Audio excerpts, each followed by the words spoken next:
Hello, and welcome to the Shifting Culture podcast, in which we have conversations about the culture we create and the impact we could make. We long to see the body of Christ look like Jesus. I'm your host, Joshua Johnson. Go to shiftingculturepodcast.com to interact and donate.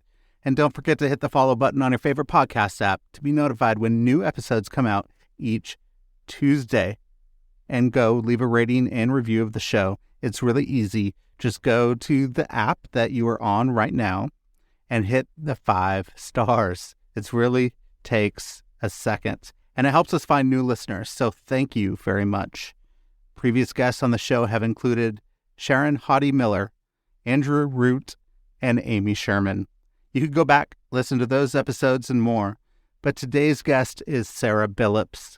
Sara is a Seattle-based writer and cultural commentator whose work has appeared in the New York Times, Christianity Today, and others. Sara writes Bitter Scroll, a monthly Substack letter.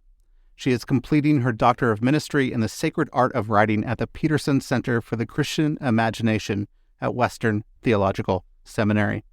Sara and I have a great conversation around her new book, Orphaned Believers, the cultural components of white evangelical culture of the 80s and 90s, how we were formed, whether it be by the culture around us or into the image of Jesus, and the importance of love as an antidote to fear. Enjoy this one. It's really good. Here's my conversation with Sara Billups. Sara, welcome to the podcast. I'm excited to have you on. Thanks for joining me. Thanks. I'm so happy to be here. Yeah, I'd love to start with your own story growing up and how your faith journey happened in childhood and what was that like for you? Yeah, so I've been in Seattle almost 20 years and grew up in Fort Wayne, Indiana, northeast part of the state. My dad converted to Christianity from Judaism. He grew up in a Reformed Jewish family, converted in the 70s.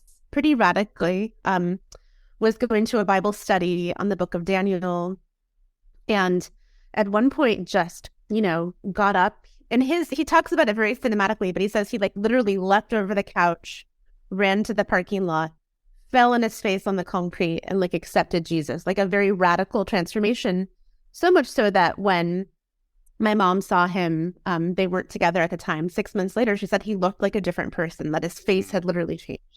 So he had a radical conversion, but he was also saved, and that was the time in the culture when some kind of Christian scare movies were coming up, like Thief in the Night, or Dad read Great Planet Earth by Hal Lindsey. That was kind of next to his bedside table with the Bible, and so he was also saved in an era where, in larger culture, there was a kind of the Red Scare, the threat of Russia, or the Cold War. There was kind of apocalyptic language. Reagan was using apocalyptic language from the podium at points, and so he was really raised, or he was converted into Christianity, but also very much into premillennial dispensationalism and times culture. And so when I came along in the late 70s, it was not long before I began hearing about Jesus, but also hearing about how I would most likely be raptured before I was able to have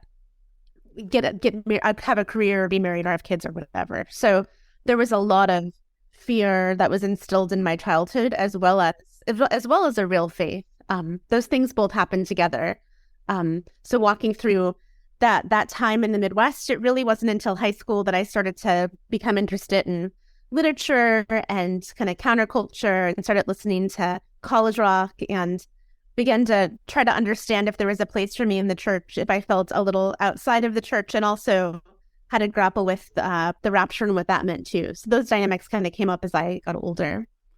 Yeah, it's hard. I remember growing up, I think we're almost exactly the same age. I was born in 78. Yeah, I'm mid-40s. Yep, yeah, same. And so, as I was thinking growing up, I was like, wow, I may never get married. And I remember praying. I was like, Jesus, don't come back yet. Don't come back yet. I want to live. Totally. I want to live my life. And so how does that start to affect the way that you start to interact with Jesus and faith and the community around you? Yeah, there was such a lack of certainty and anxiety about whether or not I was really in the book of life. So I think like a lot of evangelical kids, I would pray the sinner's prayer every night, hundreds or thousands of times, just to make sure I was really a Christian. Yeah. There was just a lot of sort of frenetic energy and worry that I would commit the unforgivable sin. There were certain things that stuck out to me and that I was really focused on.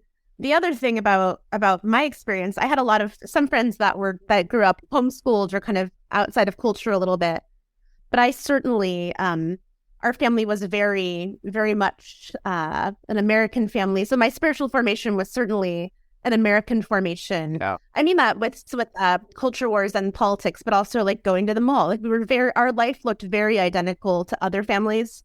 So I wasn't really formed. So my formation was the mall and sitcoms and sugary cereal and church on Sunday. But the way that we really lived, the way that we thought about money or tithing, there was not a central kind of differentiation. We just kind of went to church. But, honestly, it's complicated. Like my parents did teach me to love Jesus. We did read the Bible together. I did see faith at the center of their life, but that kind of 70s kind of post-conversion fervor that Dad had. I mean, we were settled into the kind of opulent 80s, right? We were in the suburbs, and we were a white middle-class family. Yeah. And so what does that look like? I think for now, I think as, you were writing in Orphaned Believers as this book that you wrote, and, I resonated a lot with it. I really loved it. I think part of it is we're the exact same age. So, I'm like, yes, I remember that and that and that. And it was really good. But what I love as you start to pull things back and pull into the threads of culture and evangelical culture, and specifically white evangelical culture of the 80s and 90s, you do a lot of cultural anthropology, and you start to look through what was happening there and what were the influences on that specific type of Christianity and church, and then how did that impact you personally? How do we as people, and I think this is my question, is like fish in the sea in water, they don't really understand and know what water is. They just know that it is all around them. It's just where they are, right? And so a lot of times when we have cultural things coming at us, we don't really analyze the culture. We're just immersed in it. And we don't know what is actually forming us. We don't know what is being the thing that is guiding us a certain direction. How can we, like you did, how could we start to analyze different cultures so we know what is Jesus and what is the place where we start to be formed into, and what is other cultural influences that we have? Yeah, I mean, I love that question. I approached writing Orphaned Believers journalistically, but then I really talk about the story of me and my dad. So there's this narrative piece. So I try to, so my mind always snaps to generational trends, or what did the boomer generation influence Gen X, and how, so that's sort of where my mind goes. But I tried to write with a lot of tenderness and curiosity, and I hope like a real human example of what it's like to kind of come up in this era and the complications of being someone our age and what that meant. So I think that for me, what really changed is that in my late 30s, I mean, it really took a little while. I'd been living in Seattle for 10 or 12 years. We moved out here in the early 2000s to start an intentional community, to do a co-housing thing. That was kind of riding the wave of like Tim Keller's talk about returning to the city, or Shane Claiborne's new monasticism. We're really a part of that wave. Yeah. But when we landed in Seattle with several friends, pretty quickly the city, we sensed a sort of hostility, it just was a little different than our Midwestern kind of cultural Christian, where we came from out of college. I went to Taylor and then lived in Muncie, Indiana for a while. So pretty quickly I went through 12 years of what I call wandering through a spiritual desert, where we would, just like when I was a kid in the 80s, like we would go to church on Sunday, my husband and I would, but like I would walk downtown to my job at a independent press. I would write for alt weeklies. I would like drink really good coffee. Like the way that I lived was kind of like a Seattle version of the way I'd been living in Indiana. Yeah. It wasn't until I started working with a spiritual director named Debbie Tacky Smith, started to explore contemplative practices, started to really think about formation, that everything began to change. And so the long answer to your question, I think for me, is that I began to be more aware of of forces in culture and kind of spiritual forces, things that were divisive, because I began to get quiet. I began to approach prayer differently. I began to kind of welcome practices like the Examiner, Lectio Divina, things that as a kid I thought were all kind of like, liturgy was a little weird and boring. Catholicism was dangerous. Like I was sort of like, all of those practices, Catholicism, Greek Orthodox, it was kind of like suspicious in my family. So it took me a long time to realize there's such a beauty, and I'm so grounded in this work that I began to realize through prayer and being formed, we can be changed from the inside out instead of the outside in. And so I think that we're able to have our eyes opened when we get quiet and we discern the Spirit. So it's a little bit of a floaty answer, but that really is kind of what posture shifted for me. I like the floaty answer, but the floaty answer came to a really important truth, being formed from the inside out. And I think, as I help lead a missions agency, and we're interacting with different cultures around a lot of times people are like, okay, how could we go into a place and be countercultural, and impact the culture from the outside in? And the outside in impact doesn't really work very well, because the inside doesn't change, and people go back to the way that they were formed. It's just a natural thing. True. Totally. The inside out is the only thing that really creates some lasting change and can move us into a different direction to Jesus. And so, as you said, you were being formed from the inside out. It actually helps bring us to a different place within culture of saying, I'm actually following the way of Jesus, and I'm not going to be moved and shaken in different ways. So that requires a couple of things. One, it requires us to be face-to-face with Jesus. So the contemplative practices, Lectio, Examine, the Ignatian exercises, some of those things bring us face-to-face with Jesus. And it also requires us to be formed within a community that's doing the same and is trying to encounter Jesus that way. So with all these cultural things that are trying to impact us from the outside in, how can we then start to walk into the inside so that we can be transformed to the outside? Yeah, I mean, especially with the complication of how the outside has, in my experience, or I think for a lot of us, kind of infiltrated like the church, right? If we think about the connection between politics or single issue voting or culture war issues and the church. So it's such a complication, because the church should be a refuge, a place of flourishing, a place of service. But so often, for so many of us, it's a place that's been either a direct source of harm or we've had a certain estrangement. So like when I say orphaned believers, I just mean any Christian looking around the American church and wondering where Jesus is. And so for me, like in the Midwest and in college, I was very much in more of a cultural Christian setting where most folks went to church. But when I looked around, it was hard for me to see how that was really transformational or like radical, what that changed. And then coming to Seattle, I kind of have experienced the opposite, where if you go to church, it's probably not by accident.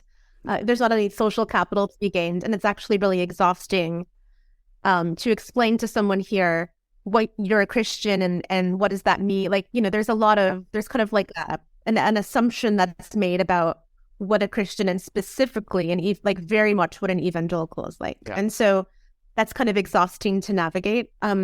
But for me in health, I think the church is our best hope for a kind of fulfillment or a fulfilled fortification from forces that shape us from the outside in. Because, I mean, the church is really just the gathered body of believers the church is what Jesus left us with. And, we serve a triune God. Like God and the Father, Son, and Holy Spirit are relational, and we're relational. And so, how I've been thinking about it lately, and like either I am building my life on a myth, like I literally believe that there was a virgin birth and that Jesus was resurrected. Like either I believe all of that and it changes me and I take it seriously, or like, what are we doing? So for me, there was an invitation to say, if I'm really going to believe this crazy but true story, like I need to be all in. And so I say that because one, right now, it is very hard to be all in when there's a lot of cultural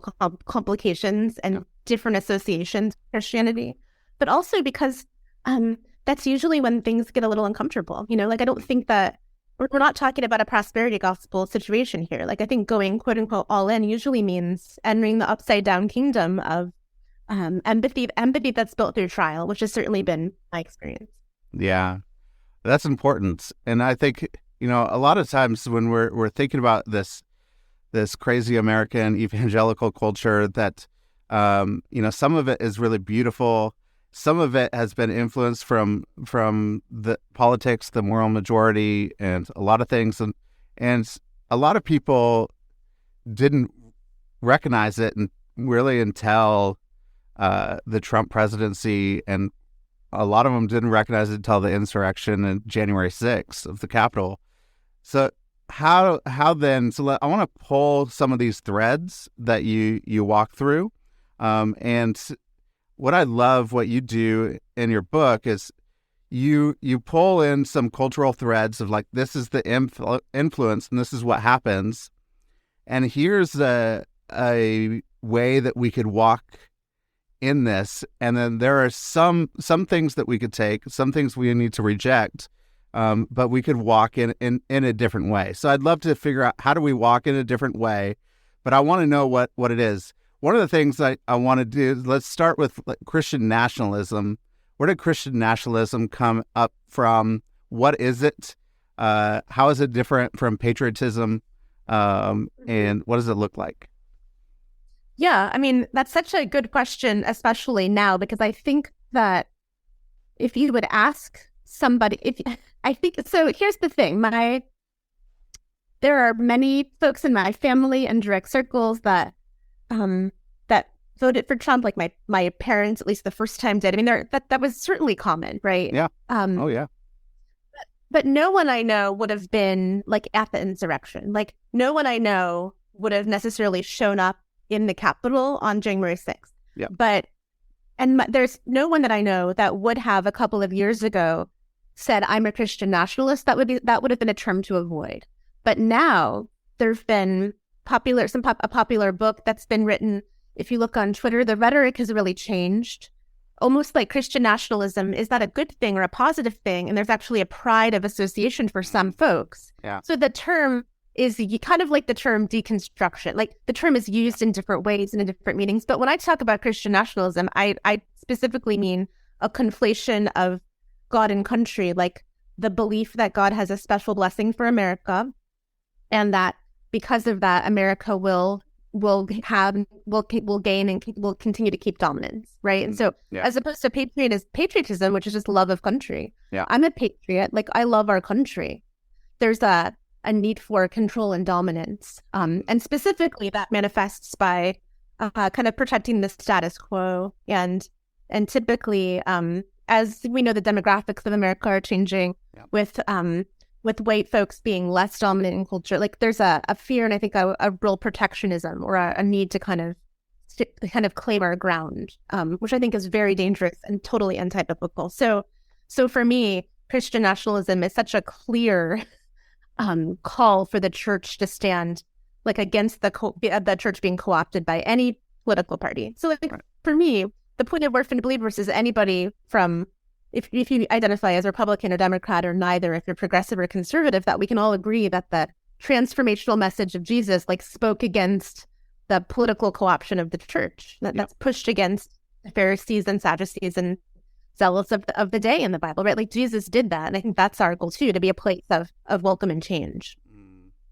Yeah. And I love that. And I think that's an important distinction. That is not really a political move in any way. We don't want Christianity to be co-opted by a political party. We want to actually follow the way of Jesus and say we're going to be formed in a different way against a lot of the political sides of what was happening in the culture in that day of what Jesus was doing. Then another thing that, as far as influences go, as you know, especially when it came to Republicans using abortion as one thing that could galvanize Christians to be able to vote for Republicans. I grew up like, hey, that was our thing. Like, if anybody is against abortion, that's the person we're going to vote for, right? But then as I started to go and I've lived among refugee populations in the world, as I'm working with people from all over the world, I realized that it's not just about protecting the rights of the unborn, but it's about all of life care for people everywhere. So if you're pro-life, you should be pro all life, right? And not just the unborn. How does one issue really co-opt the way that we are being formed by Jesus? Yeah, I don't want to debate abortion. I want to because I want to say, so this issue, how does it co-opt that thing? Yeah, that's like, I mean, so researching that piece was really fascinating. Because we're the same, born in the same year, came up in the same kind of came evangelical culture, and certainly single issue voting above any other issue was the only issue that mattered. So when I write in the book, when I turned 18, my dad took me to the Allen County Republican headquarters in Fort Wayne and registered me as the card-carrying Republican. And we had like a literal card. I had a card I kept in my wallet. And then we went next door and had chili dogs, right? So like, there was like a rite of passage at 18. Yeah. And the reason it was important is because we were pro-life. And so my mom volunteered at Ekstasis pregnancy centers typically run by Christians offering expectant mothers services besides abortion or options besides abortion, which, every year we would get a Christmas card in the mail, and we put it on the fridge with other cards, and it had the names of babies that were saved from abortion that year. And I remember as a kid, like, loving when this card came and feeling so much pride that mom volunteered there, and a lot of joy and excitement. But, every year when we took all the cards down, we just put it in the trash with everything else. And it's like, nobody in my family, I never thought about what would happen after a baby was born. Yeah. Like, I thought maybe there was a magic kind of stork/government agency that just took care of all of that. And so for me coming up, being a kid in the 80s and then teen in the 90s, abortion was clearly the single issue, and the moral majority had really just taken off. I mean, Jimmy Carter was a Southern Democrat evangelical. It wasn't until Reagan was elected and the moral majority really found some resonance that this narrative shifted. So, it felt like it was always that way, but it wasn't. There was this political strategist named Paul Weyrich who had been trying to find an issue for evangelical voters, a huge block that would really stick. And it tried various issues, and it really something, because there was a famous Christianity Today op-ed that was not in opposition to abortion. I can't remember the exact program. It was certainly a Catholic issue, but not necessarily an evangelical ubiquitous belief. And it wasn't until the strategist tested abortion and really saw some resonance that it began to turn like a flywheel faster. And now there's an inevitability about it. So I think that, interestingly, now that Roe has been overturned, I think there's a real curiosity. I mean, when I wrote the book, it was before Roe was overturned, and then I was able in edit to go back and address a bit of that. Like, will the church, will we think about what it means to be all for all of life? Yeah. Will we think about what it means to support refugees, immigrants, mothers after a baby is born? Like, there's such an invitation to change and to shift. And I think in a lot of places that's happening. So I think I do feel cautiously optimistic that we're moving into a different era. Mm-hmm. I hope so. I hope we're moving to something where, we want to make sure that we have care for the unborn, but we also want to make sure that we have care for the mothers. We want to make sure that we have care for all people as we're actually in service.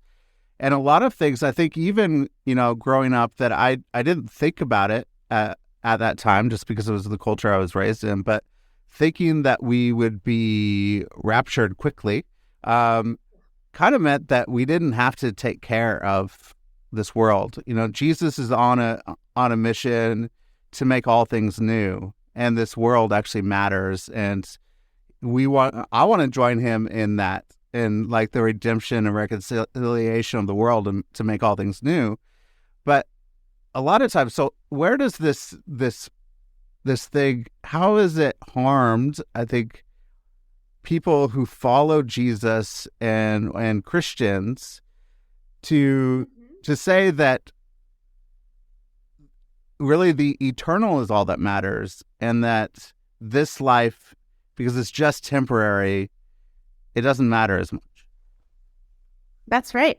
Yeah, I mean, that's a great question. I'm thinking a couple of things. Like, first, the idea of creation care, or the idea of Earth Day was sort of, we growing up were kind of suspicious of, or was that new agey, or why did it matter if the world was going to end? Let's focus on making sure our family is okay, and then talking about up to other people about the rapture. There was this sense of, so I had fear about the rapture, but there was also this sense of exceptionalism. Like, when you know what's going to happen, when you know how it's all going to go down, there's a certain different sort of posture or a position of power if you're the information bearer and you're granting that information to others. And so that dynamic, there was almost, as a kid, at some points, excitement, or there was sort of a pace about it, like it's going to happen soon.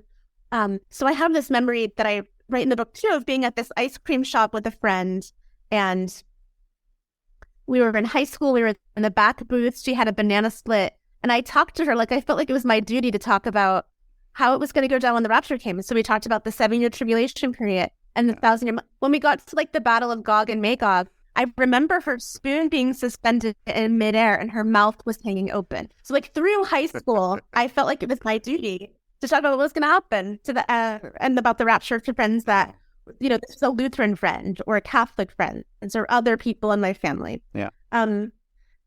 So it was not until I was much older that I began to question the premillennial dispensationalism I'd been taught, which was really an idea popularized by John Nelson Darby in the mid-1800s, but it really caught on after the wars in the States, when there was a lot of, when there were more signs of the world kind of falling apart as opposed to getting better. And then in the 70s, again, just picked it up with The Late Great Planet Earth, which is a book that people don't talk about as much now, but researching it, I mean, it was on the top of the New York Times bestseller list for many weeks. It sold more copies than The Joy of Sex. Like, it was ubiquitous, and it was in the water. And so for a long time, I avoided thinking about the book of Revelation. I didn't read it for a while. I just kind of threw my hands in the air. But as an adult, I have been able to re-engage Revelation and thinking about the idea of Jesus making all things right and redempting all things as being a beautiful prophetic picture of the future. So I actually find great hope in what I can do now to bring human flourishing, And so I think the value of the Christian view of the world is that all of history is heading somewhere. And I mean, I think of that MLK quote, the arc of history is long, but it bends towards justice. Like, all of history is moving towards things being made that are sad being made untrue. I think my kid's Bible says that. All of the sad things being made untrue. And so that's so beautiful and hopeful. Yeah. And that makes me want to show up here and do good work here while we wait for that day.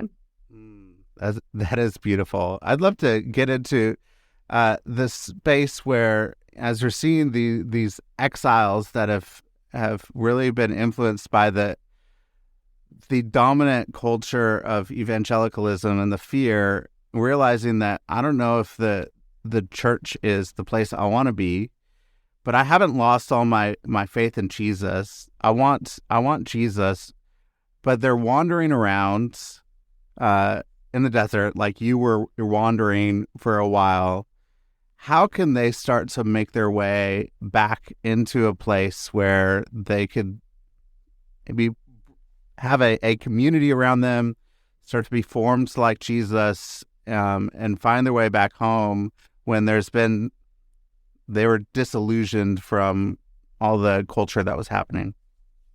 Yeah.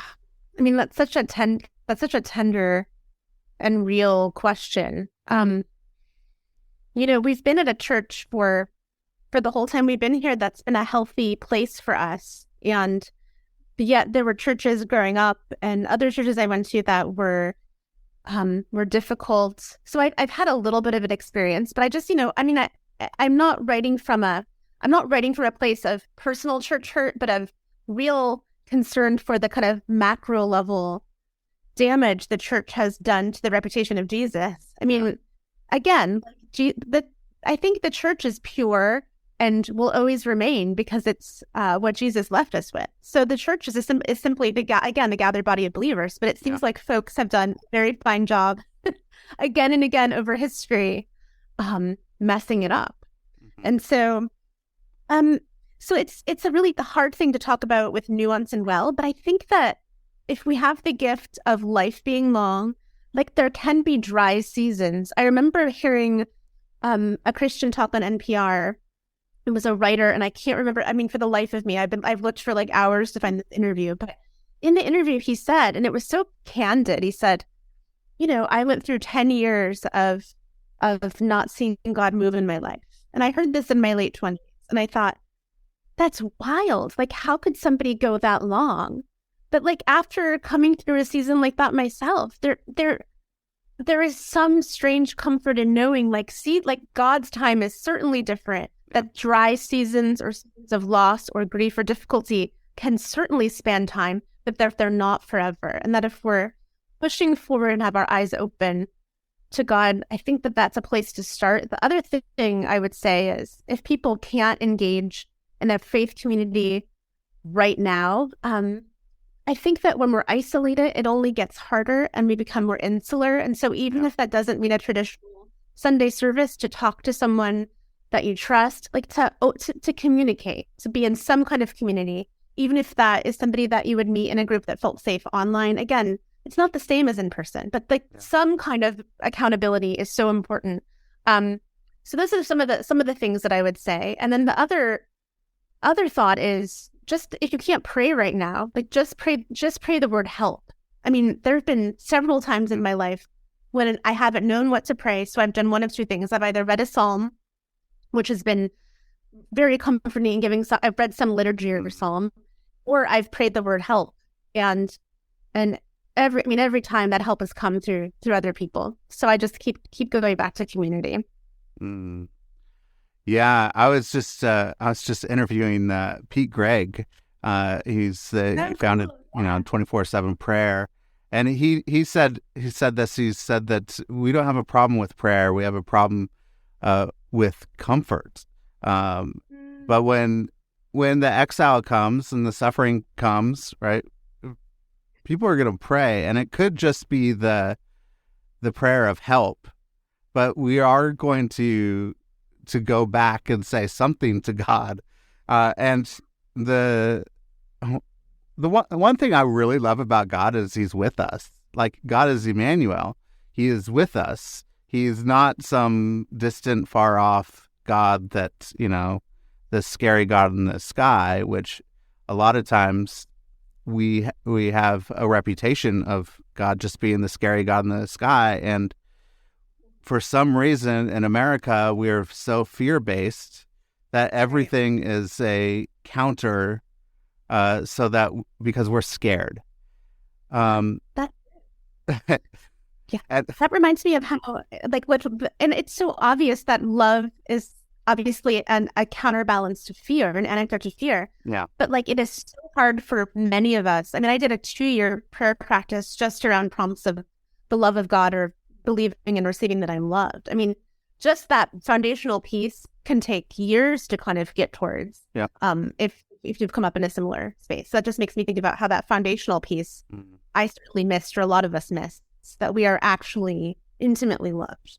Yeah, I think it is 100% key to know that we are children of God, and that we are loved. We're made in His image. That He is somebody that loved us enough to become one of us, and to walk and to learn and to grow as a little seed and a baby in his mother's womb, and he's coming out as a toddler, and then growing up into all of life, and then suffer and die, and then have life and be raised again in the resurrection.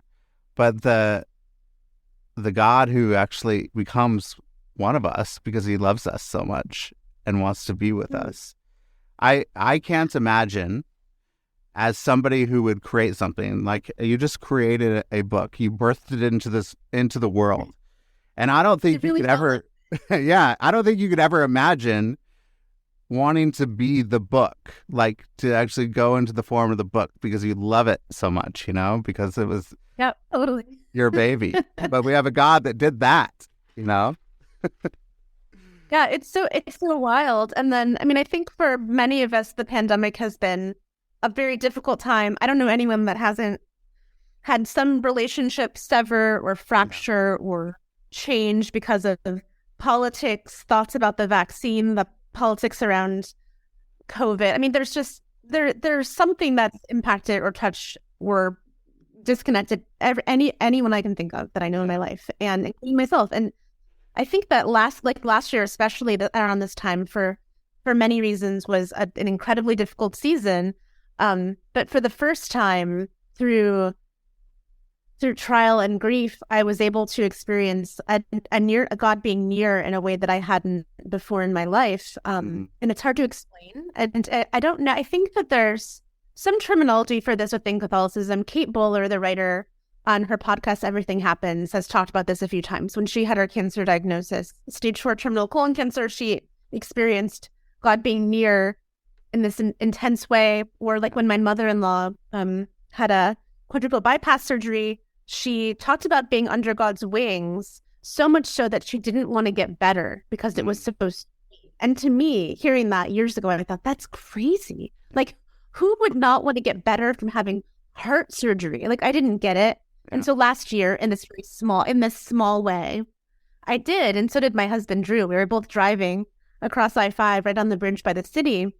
And I said, Drew, I really just sensed God being near us in this time. And he looked at me and he said, I do too. And there was just this pregnant moment in the car where we felt like a sweetness in trial.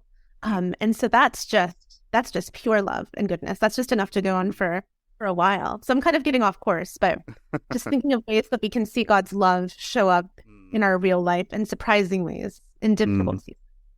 I love that. I love that moment that you were able to have to sense His love, that His nearness. And so a lot of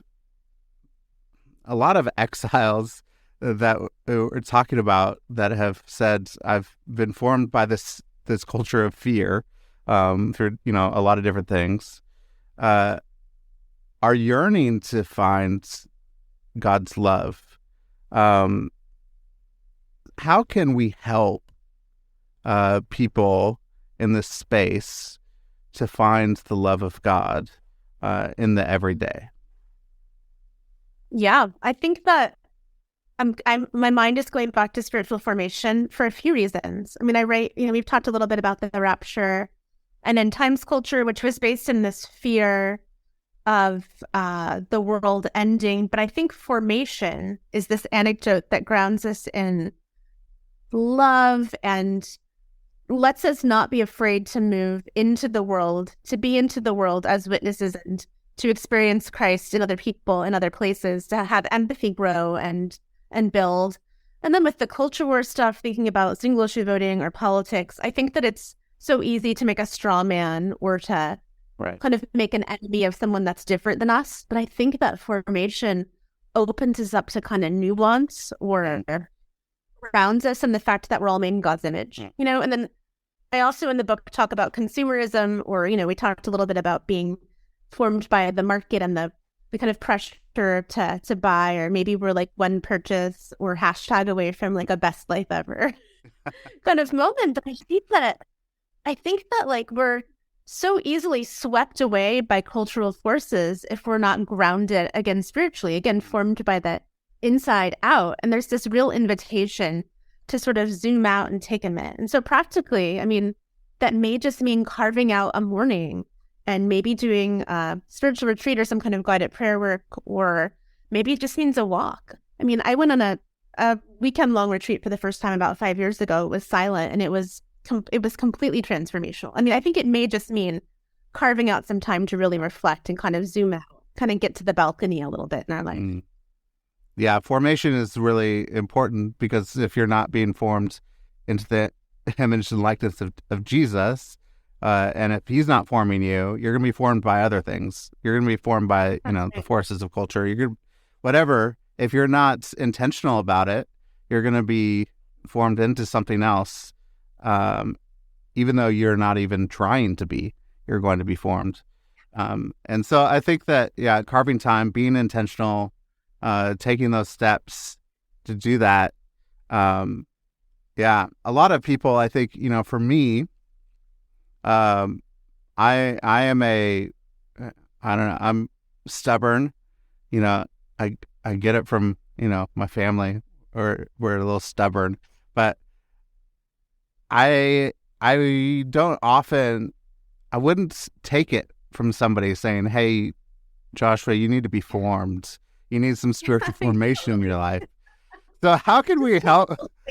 Formation. But I know it's true and I know it's right. So how can we have conversations with other people around this topic of spiritual formation and around Jesus in a way that they go, yes, I want that, and I want to start to step into that? Yeah, I mean, I think about the term liturgy. Liturgy just means work of the people. And, I write about how we're all living out liturgies all the time. Yeah. So I think a way to open that conversation, I mean, I am certainly always noticing my own liturgies. For example, I released a book a week and a half ago, and my liturgy that I'm resisting is checking the phone to see if there's a review. I mean, there are real things that are forming me right now that I am praying and resisting and putting some kind of like practices around, or like guardrails on. And so I think a way to start that conversation with other people is to say, hey, I've really noticed, if I think about my formation right now, I think I'm really struggling with looking at Amazon reviews. Yeah. So I think, I mean, just starting with what you've noticed is just makes a lot of sense. And then the other thing I've gotten a lot better at doing, because I'm an introvert, but a chatty one, like I just kind of shut up and listen to people. Like if I'm with a friend, I think that the gift of time and conversation and listening is like very powerful and clarifying. And so I think I would just talk a little bit about something that I'm struggling with, and then sort of invite or just ask with open curiosity if folks can relate to that or kind of where they are. I think that that's just pretty organic. I mean, again, it's, growing up in the glove compartment, we had like the 4 spiritual laws and tracks in case we met somebody. I've done like, in college, I did like street ministry and like witnessing. I mean, I've done all of it, and it's just, that all just felt so awkward, especially with my introversion, and not very effective. Yeah. But now it's like, again, because that posture's like, kind of like with the rapture, like I've got something to offer you.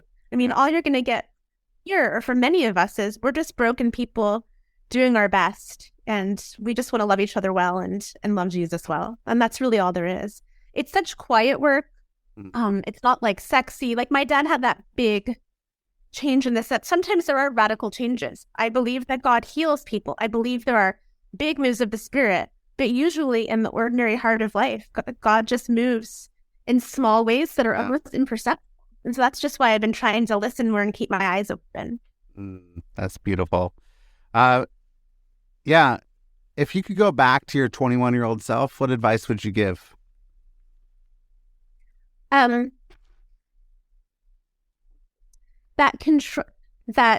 control isn't that great. Like, stop trying to be in control. Control is a myth. You can't will your way into an easy life. I mean, I don't know what year As Good as It Gets came out. Have you seen that movie with Jack Nicholson?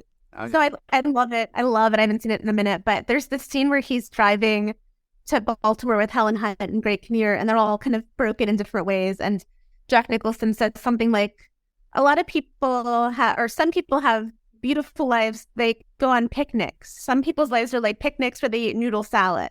And then he looks around and he says in that Jack Nicholson way, he's like, just nobody in this car. And I like love that moment because I think that for a 21-year-old me, like wanted noodle salad. I wanted the safety of noodle salad. I think because I had a lot of insecurity and fear and was still working through that with what that meant.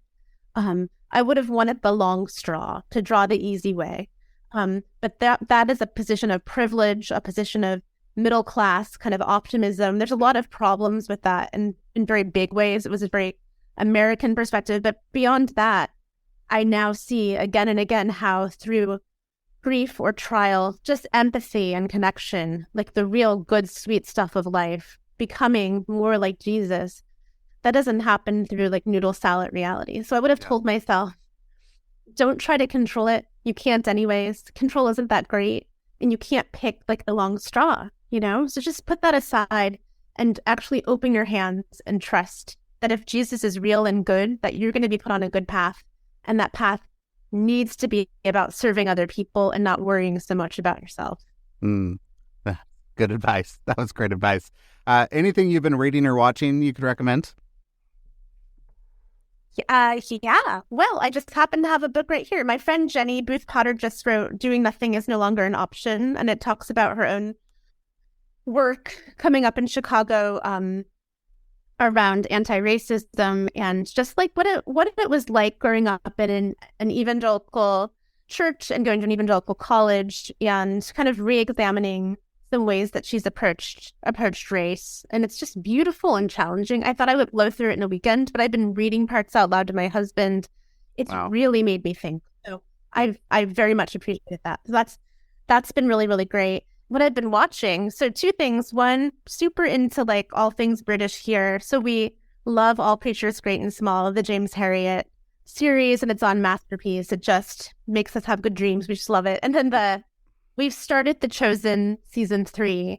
And like many people, and I think this is my like Gen X cynicism, skepticism, people were pumped about The Chosen. And I thought, I don't know, that seems like is that really for us? But we watched it and I literally felt like blessed. I mean, it was profound. So we're starting the 3rd season. Have you watched it? I've watched the first 2 seasons. I haven't started on the 3rd yet, but my wife is saying, we need to watch the 3rd season. We need to watch it. So we're going to get into it quick. It's been good to watch with my kids.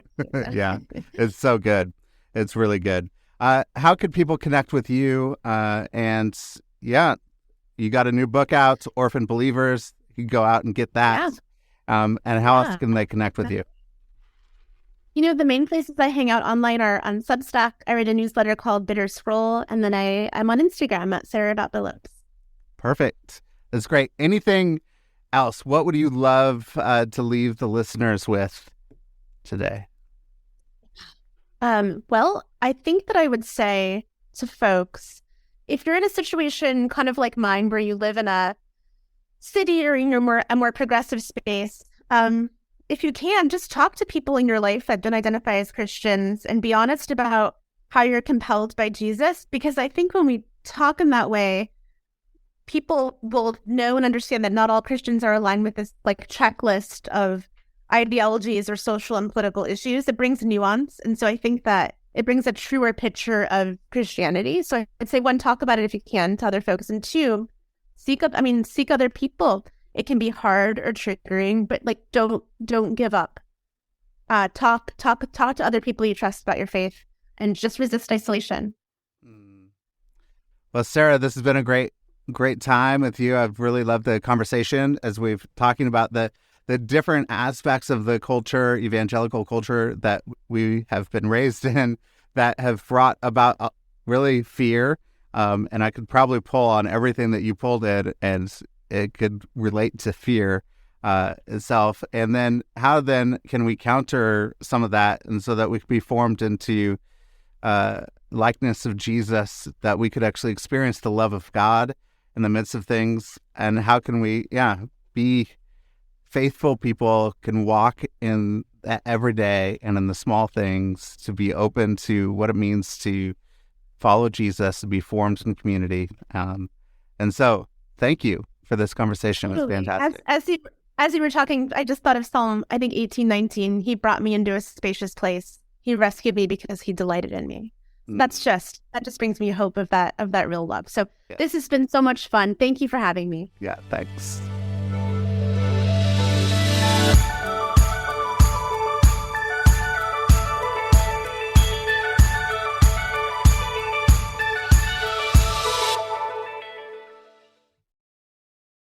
Thank you for listening to the show today. If you're really enjoying the show, please don't forget to hit the follow button on your favorite podcast app. You could do it right now. Just hit that little plus. And then I would love it if you would leave a rating and review on Apple Podcasts. So you could go right now to the show and leave a star rating and review and let us know how you are enjoying the show. And find us on Facebook and Instagram. So if you want to connect, interact, I post a lot of quotes and different things that you could actually interact with the episodes and let me know how you are enjoying the show. If you feel inclined to donate, there is a support the show link in the show notes, and it would send you directly to a page where you could donate so that new episodes can be produced for your enjoyment. So thank you so much for listening, and I hope you have an incredible week.